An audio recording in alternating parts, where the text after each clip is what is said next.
برای افکت گربه‌ای اول ابتدا و انتهای چشم رو مشخص میکنیم. بعد از انتهای عنبیه تا گوشه خارجی چشم بلندترین سایزمون رو انتخاب میکنیم. اینجا 13 رو انتخاب کردیم. بعد برای اینکه چشممون افتادگی نده گوشه خارجی چشم رو یه سایز کم میکنیم. بعد از این قسمت تا جلوی چشم به ترتیب یک سایز کم میکنیم. مثلا تو این افکت میخوایم جلوی چشممون رو به 8 برسونیم. پس به ترتیب میشه 12, 11, 10, 9 و 8.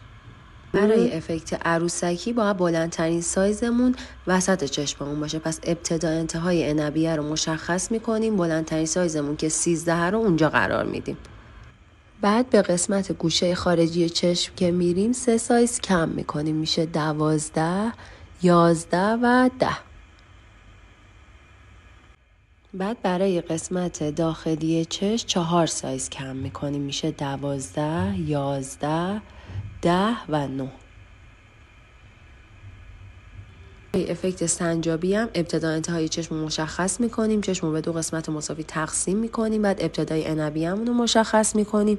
یه کوچولو این ورتر از وسط چشم میشه بلندترین سایزمون که 13.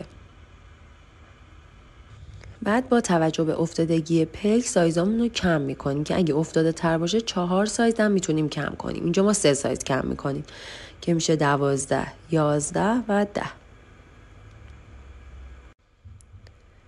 بعد دوباره به ترتیب به سمت جلوی چشم یک سایز سایزا کم میشه. 12, 11, 10, 9 و 8. برای افکت گلمور 2/3 چشم بلندترین سایز کار میشه.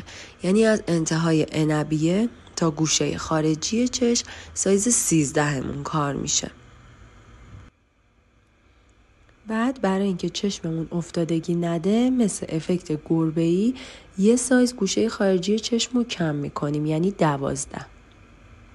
بعد به سمت گوشه داخلی چشم که میریم یک سایز 4 سایز کمش میکنیم. 12, 11, 10 و 9.